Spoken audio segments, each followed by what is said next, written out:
Day 28. Okay, our last day, extended answers. And you don't know, but this is my fourth attempt at making this video, because I've been getting it wrong.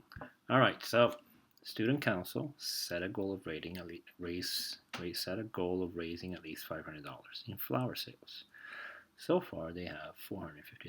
So write an inequality to show how many more dollars they need to reach that goal.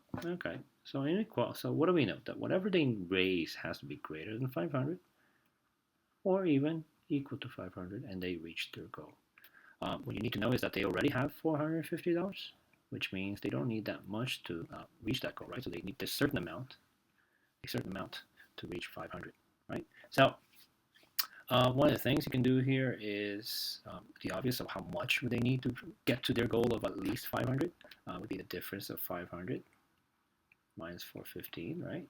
And that's going to give us 85. So given that they already have 415, if they had $85 more, right, will they reach their goal? Yeah, it'd be exactly 500. So if I substitute x with 85 here, it'd be exactly 500. Would that be okay? Yeah, because their goal was 500. If it was 86, that'd be okay too. Yeah, because it'd be 5 to 1, right? They would have gone to 5 to 1, and that still makes this inequality true. So the minimum that they need more would be $85. So to graph that, you can show that they would need at least $85 or any value above that. So if they happen to sell, I don't know, $100 in flowers, would that make this inequality true? Yeah, it would. It could be 415 plus 100, which gives you 515. Is that greater than 500 or equal to 500? Yes, it is. And I'm going to shade this because even at $85, they'd be completely happy because all they wanted was $500. Okay, so that's probably the simplest way of setting up this problem. Okay. Next one. Remember, you can use a calculator in this question. Okay, in this section. So, sporting goods offer a discount of 40% on all golf clubs. Walker spent 20% of his money on a golf putter. He paid $48 for that putter. How much money did he have in his savings account before buying the putter? All right, that's okay. So here, show your work. This is a percent proportion problem.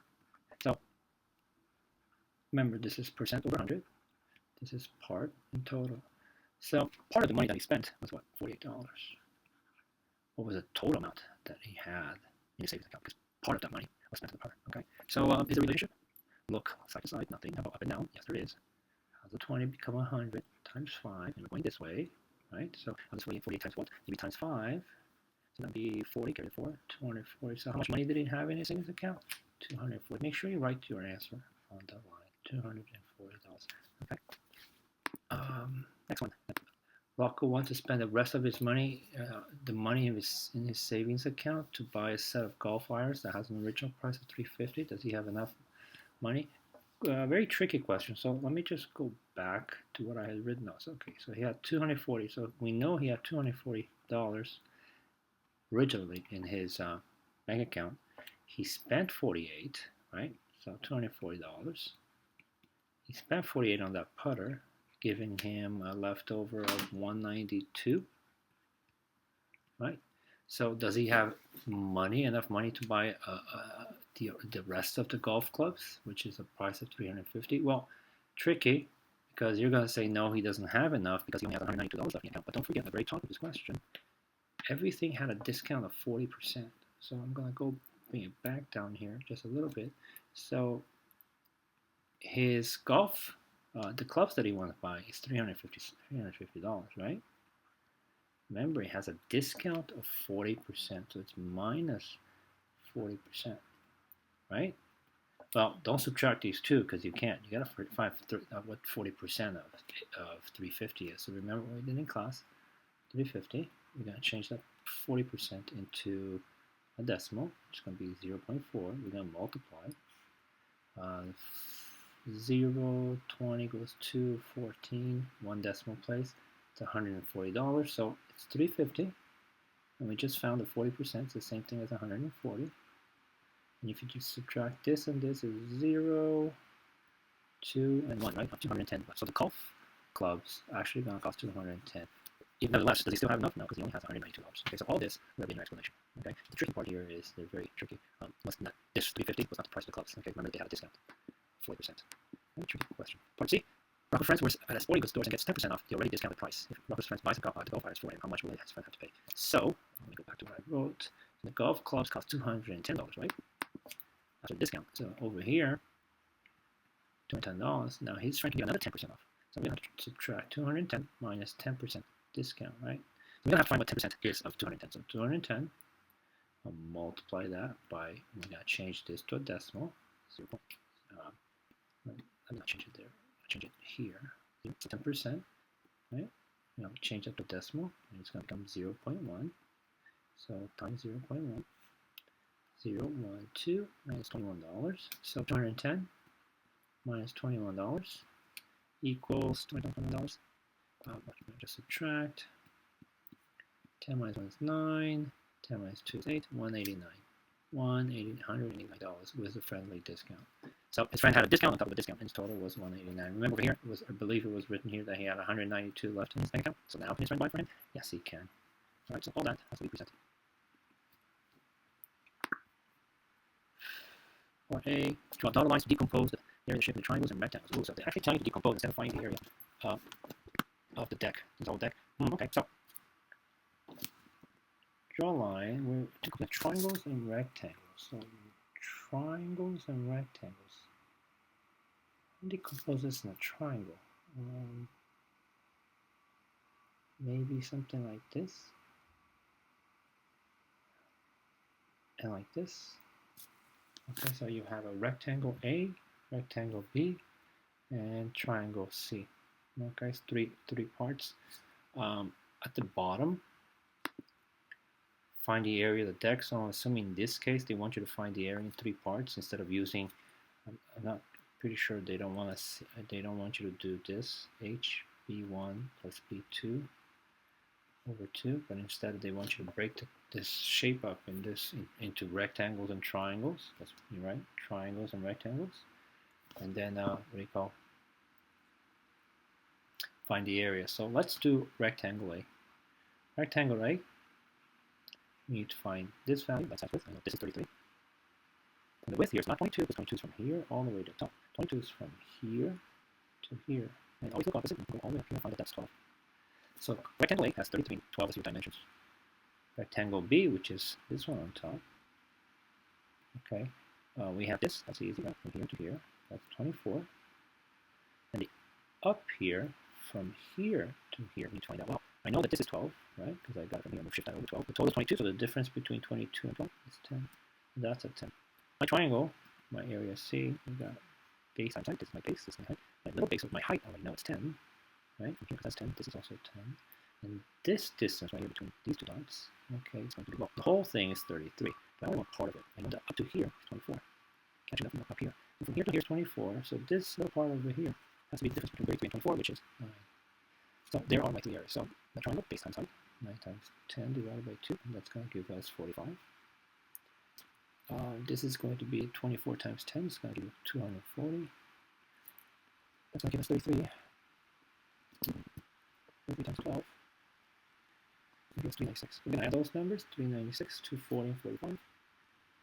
That's going to give us, so I'm going to bring that up, it's 396 plus 240, that's 45, and that looks like it's 731. Okay, hopefully it'll show it'll look much neater than I am. Oh, so it was 731 per square feet, right? So I think part C over here. Part C. We found that was 741 square feet, right? Feet squared. And it's every square feet 6,000. Multiply this by 6. 24. It's going to cost us $4,446 to build this deck. Okay. Applies manufacturer recommends keeping the freezer set at negative 18 Celsius. What is negative 18? What is the absolute value of negative 18? The absolute value of negative 18 is 18. Explain what the absolute value tells about negative 18. It tells us that negative 18 is 18 degrees, not above, but below 0.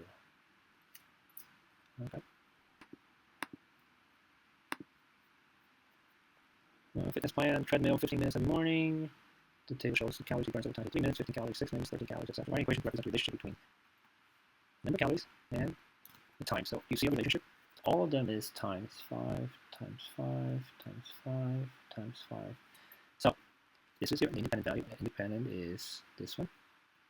Independent is this one. So the number of calories, right? Number of calories, we're going to use that as y. So I'm going to use this as y. This is x. Remember x and y. So y, to get y, the number of calories, to find out the number of calories burned, you have to do time, right? 3 minutes, and multiply times what? Times 5. So if you multiply the minutes times 5, you find out how many calories you got.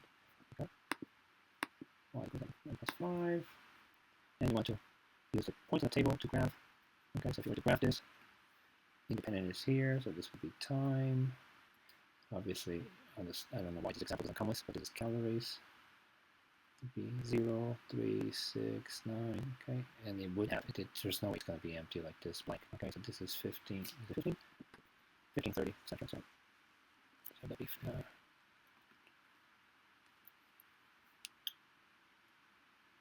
15, 30, 45, etc. Right? So again, this would be something like this. And this starts at 0.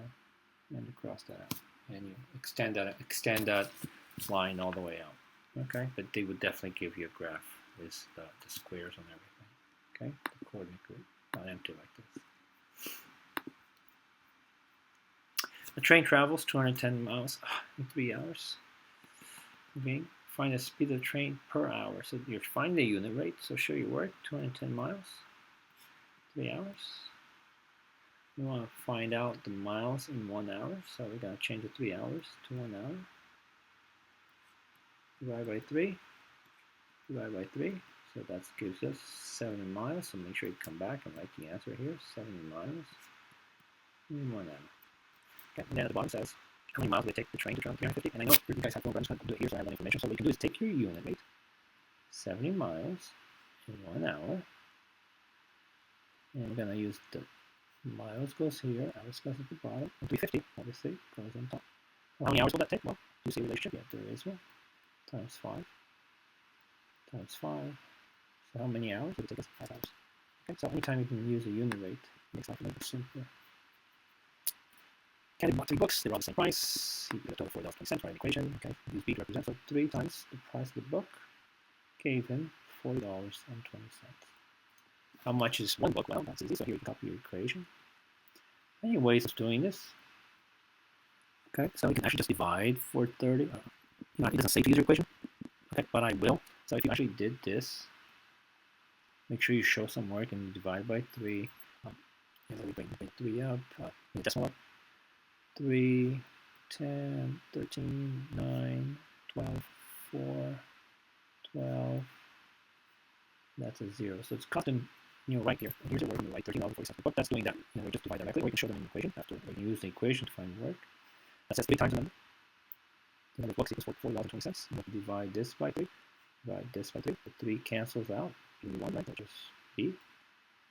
If you divide $40.20 by 3, you get $13.40. So I would just write it down. Rectangle below has an area of 4. Okay, so remember, to find the area of a rectangle, we multiply this side by this side, right? Length times width, or width times width. So we have to use the distributive property. That's easy. So distributive property. Right, we go 4 times x plus, and 4 times 3 is 12. Ta-da! That's it. If the dimensions of the rectangle are doubled, let me do this more carefully. What is the area of the neutron in terms of x? Oh, okay. So if it's doubled, you gotta be careful here. This 4. I'll use this. So if it's doubled, this 4 is no longer 4, it's an 8. If this is doubled, you gotta be sure. Okay, so how do we double this? So x plus 3, right? Plus x plus 3. Here I do. We can do times 2. So x plus 3 plus x plus 3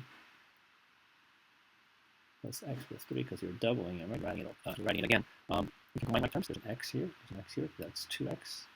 There's 3 here and a 3 here. So that gives you 6. So the new side instead of x plus 3 would be 2x plus 6.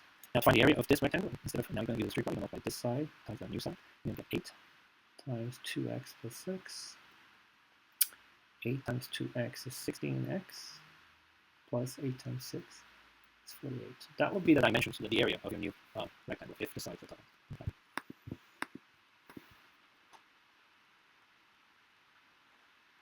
The ratio of the area of the original triangle, I forgot what we wrote before. So 16x plus 4.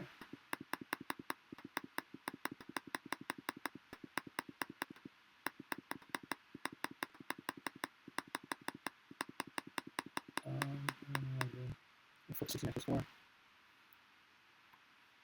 16x, 16x. So hang on, let me just come back on 4x plus 12. 4x plus 12. And the other one is 8. That's how I got from this. And if I double the sides, the second one was 8 and 2x plus 6. Then I got 16x plus 48. Oh, 1 second, I need to charge the computer.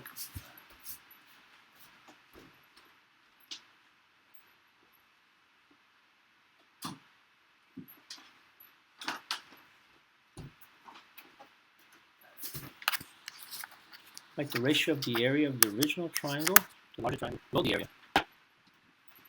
of the original area, the area, the ratio of the original rectangle to the area of the larger rectangle will be the same for any positive value of x. Well, let's see. So the area. So let's say the area. So let's say x equals 1. If x equals 1, this is 4 times 1 plus 12, which is going to give us 16. X equals 1 at the bottom here, it's going to be 16 times 1 plus 48. And that's going to give us 6 times 4, 64. The ratio seems to be 16 to 4. 16 to 64, which is 1 to 4.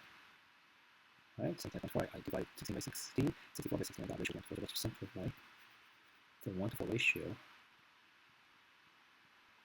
Well, let's see what happens when x equals 2. When x equals 2, I get 4 times 2 plus 12, and that's 8 plus 12, which is 20. Well, when x equals 2, here goes 16 plus 2 times 2 plus 48. 16 times 2 is 32 plus 48. And that's going to give me 50, 80. And that's also 1 to 4 ratio. So I like here 20 to 80. 20 to 80 divided by 20 by 20, I get 1. And 80 by 20, I get 4. So the ratio is still 1 to 4. So the answer is yes. And I just do this one. And that's it.